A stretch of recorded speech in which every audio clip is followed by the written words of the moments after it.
The Japanese Evil in California by James D. Phelan, United States Senator for California. The farming communities of California are organizing to suppress the Japanese evil.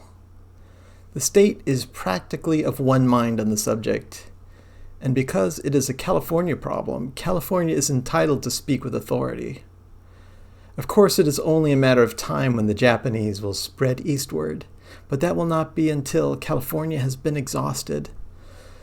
The soil and the climate of the Pacific coast are very attractive to the Japanese, and the remuneration for labor is high. They will not voluntarily emigrate from Japan to Manchuria, nor to the Philippines. When America is closed to them, they will necessarily have to spread in Asiatic territory, and that is where they belong. They belong there because they are not assimilable here. They compose a permanently foreign element and precipitate a race question far more serious than in the South. Why more serious? Because they are a masterful people of great industry and ingenuity. They have no disposition in California to work for wages, but seek control of the soil by purchase, leasehold, or a share of the crops, and under those circumstances become impossible competitors. They know no rest and respect no standards. In other words, the white man is driven from the soil, and that is the particular point which I desire to impress at this time upon the people of the Eastern USA. The soil is the foundation of everything. Race, family, citizenship, thrift, prosperity, patriotism, success in peace and security in war, all rest upon the soil. Dispossess the people, and they are condemned to poverty and vagabondage. A government which rests upon the morality, intelligence, and loyalty of the people cannot suffer the deterioration of the people because its own life is involved. That is the reason why all arguments in favor of increased production by undesirable immigrants fall to the ground. Production is nothing compared with population, and the character of the population determines the character of the government. We could well afford to produce less and have a free, happy, and homogeneous population, tilling the soil and contributing by family line, education, religious, science, and art to the upbuilding of our Western civilization.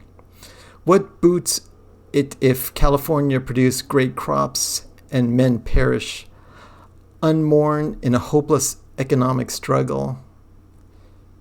In the attitude of Californians, there is no question of race prejudice. It is simply a question of self-preservation. The money produced from the soil by Japanese in California circulates among Japanese in shops and stores, which are conducted by their own countrymen, and thence it flows to Japan, impoverishing the state that provides it, to be invested in industries which compete with our own. So it is not only a ceaseless drain, but it becomes an aggressive antagonist. In 1913, California, as a measure of protection, undertook to pass alien land laws. Now Japan forbids foreigners to own her land, just as for the same economic reasons which influence us, she prohibits the immigration of Chinese. Again, there was an uproar, and the State Department at Washington had made protest, but in a milder form than during the agitation of the school question, which remains unsolved. Finally, laws were passed denying the privilege to own agricultural land to persons ineligible for citizenship. This affected the Japanese principally. By a compromise, such persons were allowed to lease land for 3-year terms.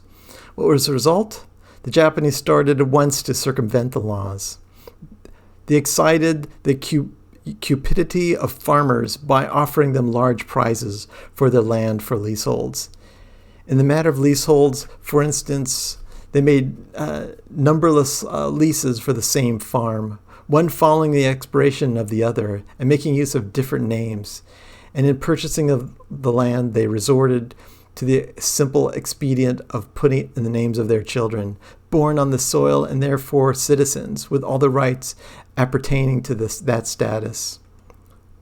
They also organized corporations with more than one half of the stockholders American citizens, as required by law, dummy countrymen, ever-complacent lawyers. In these matters, they are proceeding the violation of the intent and spirit of the law, as though there were no law at all. They are rapidly acquiring the most productive lands in California. The California legislature, realizing that the Japanese were acquiring the land in spite of prohibitive laws and that they were actually controlling the great vegetable and fruit crops of the state, took up the question this year through one or two patriotic and far-seeing members at the instance of the Japanese Association, the propagandists of Japan in this country. The old issue that it might cause international friction, in quotes, was raised. The President and Secretary of State were in Paris, dealing with the Japanese on questions of war spoils, immigration, and racial equality. And when asked by the legislature for advice, the word came that action would be untimely. But action would doubtless have strengthened the president by showing Japanese diplomatists that California was alive to her rights and resentful of federal interference. The timid governor and legislature surrendered.